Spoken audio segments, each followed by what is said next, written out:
नमस्कार दोस्तों, ज्योतिष का सफर अपने एक और नए एपिसोड के साथ हाजिर है। आप सभी दर्शक मित्रों को नरेश गांधी का सादर प्रणाम। यह हमारा 627वां एपिसोड है जिसका नाम है पंच महापुरुष योग। इस योग को बहुत ही शक्तिशाली योग माना गया है। किसी भी जातक की जन्म कुंडली में जब केंद्र स्थानों में पहले, चौथे, सातवें या 10वें स्थान में स्वग्रही या उच्च का मंगल, बुध, गुरु, शुक्र या शनि बैठे हो तो पंच महापुरुष योग बन चुका है, ऐसा समझना चाहिए। इस पंच महापुरुष योग में सूर्य, चंद्र, राहु, केतु को गिना नहीं जाएगा। बलवान उच्च का या स्वग्रही मंगल केंद्र में रुचक योग का निर्माण करता है। उच्च का और स्वग्रही केंद्र में बुध हो तो यह बुध भद्र योग का निर्माण करता है। केंद्र में उच्च का या स्वग्रही गुरु हंस योग का निर्माण करता है। शुक्र केंद्र में उच्च का या स्वग्रही होगा तो मालव्य योग संपन्न होता है और शनि केंद्र में उच्च का या स्वग्रही हो तो सस योग निर्माण करता है। पंच महापुरुष योग अति शुभ फल का निर्माण करता है। जातक विपुल धन संपत्ति प्राप्त करता है, उसे वाहन सुख और मकान का सुख अवश्य मिलता है। इस आधुनिक जीवन में भोग, उपभोग और तमाम वैभव उसे मिलता है। जातक को कोई बड़ा पद भी यहां मिलता है। यदि वह कोई नौकरी कर रहा होता है तो साथ ही उसकी उत्तरोत्तर प्रगति होती है। पंच महापुरुष योग वाले जातक को बचपन से ही सुख मिलना शुरू हो जाता है। एक बात आपको ध्यान में रखनी है कि पंच महापुरुष योग सिर्फ जन्म कुंडली में जो ग्रह पंच महापुरुष योग बना रहा होगा वह ग्रह नवमास कुंडली में नीच का या कमजोर बना होगा तो फल में थोड़ी कमी आएगी, ऐसा आपको समझना है। अन्यथा पंच महापुरुष योग वाले जातक इस दुनिया में सुख भोगने के लिए जन्मे है, ऐसा मान लेना चाहिए। आइए पंच महापुरुष योग कुंडली में कैसे बनता है, इसे कुंडली के माध्यम से गहराई से जानते हैं। वीडियो को लाइक करें, शेयर करें और हमारे चैनल ज्योतिष का सफर को सब्सक्राइब करें। धन्यवाद। सबसे पहले जानेंगे रोचक योग को जो मंगल बनाता है। रोचक योग तब बनता है जब पहले, चौथे, सातवें और 10वें केंद्र स्थानों में मेष या वृश्चिक राशि में स्वग्रही या मकर राशि का उच्च का मंगल हो। मंगल को सेनापति कहते हैं। आपका लग्न यहां कोई भी हो सकता है। आपके सामने हम मेष लग्न की उदाहरण कुंडली पेश करेंगे। इस कुंडली में लग्न में मेष राशि है। लग्न में मंगल स्वग्रही बनेगा या यहां यही मंगल किसी की कुंडली में 10वें स्थान में भी हो सकता है और ये मंगल उच्च का होगा मकर राशि में, तो ये मकर में उच्च का मंगल है। आपको अपनी कुंडली के केंद्र स्थानों में किसी भी एक स्थान में स्वग्रही या उच्च का मंगल समझना है।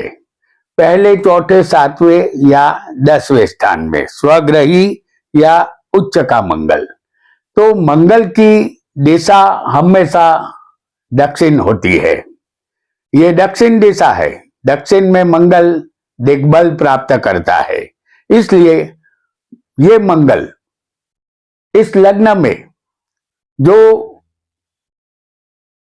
चौथे या सप्तम में मंगल हो, जैसे लग्न में है चौथे भी हो सकता है, किसी को सप्तम में भी हो सकता है, तो ये मंगल अच्छा माना जाएगा। लेकिन दसम स्थान में जो मंगल है वह ज्यादा शक्तिशाली बनेगा, क्योंकि मंगल दसम स्थान में दिशा बली बनता है।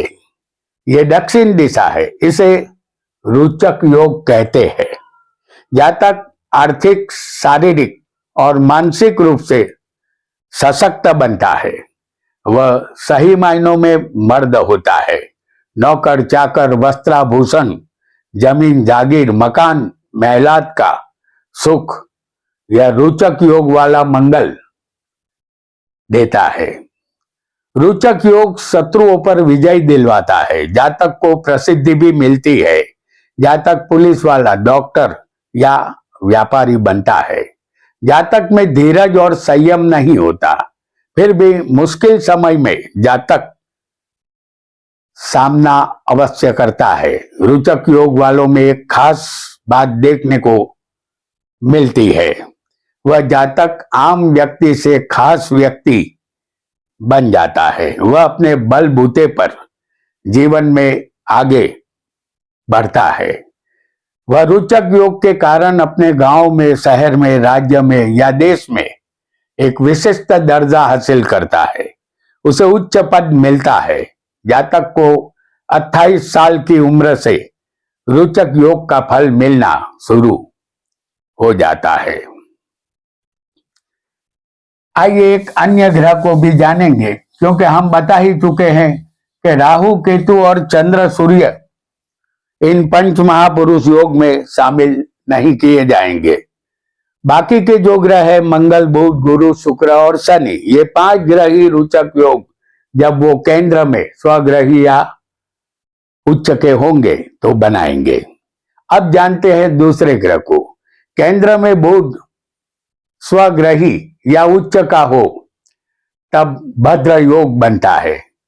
बुध बुद्धि और व्यापार के कारक है। इसे ज्योतिष में युवराज का दर्जा मिला है। अब जानेंगे भद्र योग को, जो एक पंच महापुरुष योग है। यह योग केंद्र में बुध स्वग्रही या उच्च का हो तब बनता है। जैसे आपका लग्न यहां कोई भी हो सकता है। हम यहां उदाहरण के लिए कन्या लग्न की कुंडली प्रस्तुत कर रहे हैं। इस कुंडली में बुध लग्न में उच्च का होगा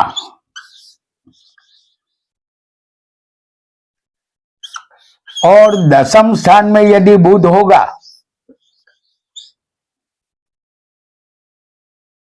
यहां लग्न में उच्च के बुध है और दसम स्थान में मिथुन राशि में बुध स्वग्रही है, तो केंद्र में किसी भी एक स्थान में स्वग्रही या उच्च का बुध आपको समझना है। यह बुध केंद्र में भद्र योग का निर्माण करता है। बुध पूर्व दिशा में दिग्बल प्राप्त करता है। जो लग्न है वो पूर्व दिशा है, ऐसा आपको समझना है। और इस दिशा में बुध दिग्बल प्राप्त करता है, यानी दिशा बली बनता है। तो 10वें बैठे बुध से ज्यादा लग्न में बैठा उच्च का बुध ज्यादा बलवान होगा। ऐसा जातक अपनी वाणी के द्वारा या व्यापार से धन कमाता है। इसके अलावा लेखन कला, हिसाब किताब, गणित शास्त्र में बुध पारंगत बनाता है। कुंडली में भद्र महापुरुष योग हुआ हो तो राज्य से सम्मान मिलता है और सुरक्षा भी मिलती है। अनेक सेवक सेविका भी होती है, उन्हें सत्ता भी मिल सकती है। ऐसा जातक शास्त्रों में और साहित्य, दर्शन शास्त्र में और फिलोसॉफी में ज्यादा रुचि लेते हैं। पुस्तक पढ़ने का शौक गजब का होता है। 32 साल के बाद जातक को भद्र योग का फल मिलना शुरू हो जाता है। जातक तरक्की करना यहां शुरू कर देता है। भद्र योग के बाद एक अन्य योग को भी हम जानेंगे, जो पंच महापुरुष योग है। केंद्र में गुरु पहले, चौथे, 7वें, 10वें इन स्थानों को केंद्र कहते हैं। तो केंद्र में गुरु स्वग्रही या उच्च का हो तो उसे हंस योग कहते हैं। गुरु ज्ञान, धन और संतान के कारक है, इसे मंत्री का पद मिला है। अब जानेंगे केंद्र में गुरु से बनने वाला पंच महापुरुष योग, जिसे हंस योग कहते हैं। यहां उदाहरण कुंडली हम कर्क लग्न की पेश करेंगे।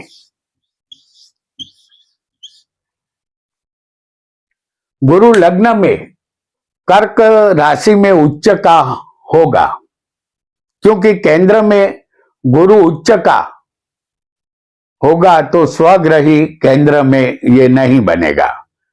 और यदि आपकी कुंडली में गुरु केंद्र में धनु या मीन राशि में हो, यानी कि स्वग्रही हो, तो इसे स्वग्रही मानना है।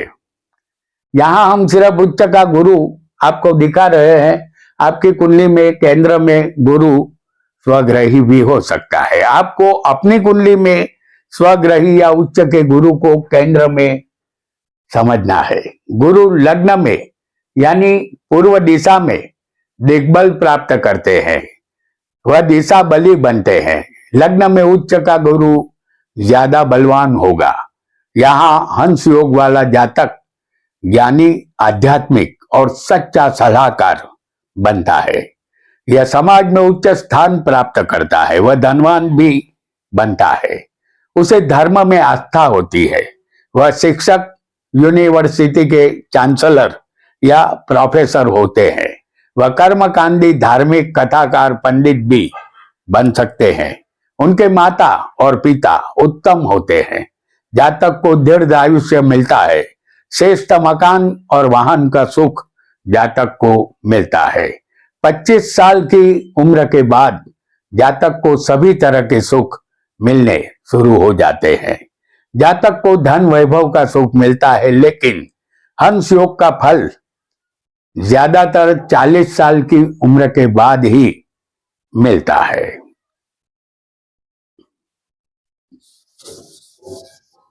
एक अन्य ग्रह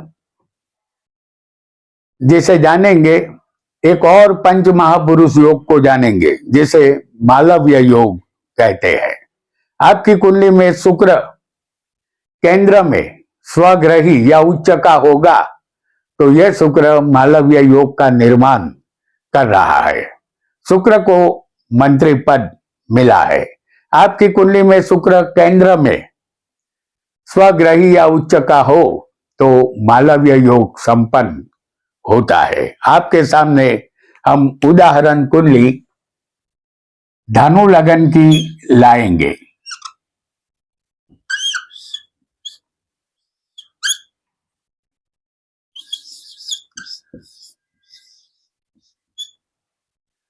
इस कुंडली में केंद्र में शुक्र की वृषभ या तुला राशि नहीं होगी, लेकिन आपकी कुंडली में यह दोनों राशियां केंद्र में हो सकती है और शुक्र भी इन्हीं राशियों में स्वग्रही हो सकता है। इस कुंडली में हम आपको चौथे मीन राशि में शुक्र उच्च का दिखाएंगे। यह उत्तर दिशा है। इस दिशा में शुक्र दिग्बली बनता है, उसे दिशा बल प्राप्त होता है। यह स्वग्रही शुक्र से ज्यादा बलवान उच्च का शुक्र है। मालव्य योग वाला यह शुक्र है। जातक का व्यक्तित्व दूसरों को मोहित करने वाला होता है। कोई भी कला उनके पास होती है, वह कलाकार होते हैं और अपनी कला के माध्यम से धनवान बनते हैं। मालव्य योग का जातक सुमधुर वाणी बोलता है, रसमय भोजन करने का शौकीन होता है। उनके अनेक मित्र होते हैं। इस योग वाला जातक वैभवी जीवन गुजारता है। उसे अपनी पत्नी का संपूर्ण सुख मिलता है। उसे लग्जरियस वाहन और बंगले का सुख भी मिलता है। शुक्र सप्तम में यदि मीन, वृषभ या तुला का होगा, यहां हमने चौथे दिखाया है। आपको सप्तम में शुक्र भी हो सकता है आपकी कुंडली में। तो ये शुक्र होगा तो पत्नी के साथ मतभेद अवश्य रहेगा। अन्य भौतिक संपत्ति का सुख अवश्य मिलता है। 25 या 28 साल की उम्र से मालव्य योग का शुभ फल मिलना शुरू हो जाता है। आइए एक अन्य ग्रह को भी हम जान लेते हैं। अब जानेंगे शनि के विषय में, जो केंद्र में सस योग का निर्माण करता है। यह सस योग तब बनता है जब केंद्र में शनि स्वग्रही या उच्च का होता है। शनि को सेवक माना गया है। आपकी कुंडली में कोई भी लग्न हो, केंद्र स्थान में मकर या कुंभ राशि का स्वग्रही तुला राशि का उच्च का शनि हो तो यह शनि सस योग बना रहा है। आपके सामने हम उदाहरण कुंडली मेष लग्न की लाएंगे। ये मेष लग्न की कुंडली है।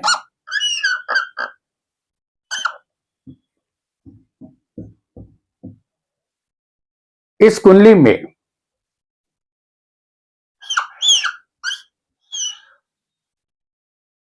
दशम स्थान में शनि मकर राशि में होगा।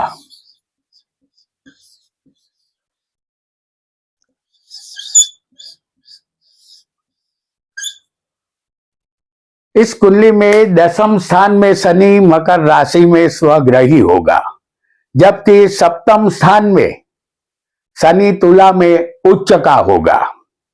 सप्तम स्थान पश्चिम दिशा दर्शाता है और पश्चिम दिशा में शनि दिग्बल प्राप्त करता है। यहाँ केंद्र में मकर राशि के स्वग्रही शनि से सप्तम में उच्च का शनि दिशा बली भी है। इसे ज्यादा बलवान मानना चाहिए। सस योग के कारण जातक उच्च पदाधिकारी बनता है। वह कर्तव्यनिष्ठ होता है। शनि के कारण दुख तकलीफ अवश्य मिलती है, फिर भी वह राजनेता, न्यायाधीश, धनवान, जमीन जागीर का मालिक और दीर्घायुषी जरूर बनता है। कैसे भी संजोग क्यों न हो, जातक अपना रास्ता ढूंढ लेता है। अपनी कुटिल बुद्धि के कारण राजकारण में सफल होता है। सस योग जातक को राजा के समान सुख देता है। इस स्थान में शनि शादी में विलंब करवाता है, पत्नी से असंतोष रहता है। जीवन के 36 साल की उम्र के बाद सस योग का फल मिलना शुरू हो जाता है और जातक यहां सुखी बनता है। तो दोस्तों, आज हमने केंद्र में पंच महापुरुष योग कैसे बनता है ये जाना। मंगल से रुचक योग, बुध से भद्र योग, गुरु से हंस योग, शुक्र से मालव्य योग और शनि से सस योग कैसे बनता है इसे भी समझा। ऐसे ही रोचक जानकारी लेकर हम फिर आएंगे और मिलेंगे अगले एपिसोड में। आपका बहुत बहुत धन्यवाद।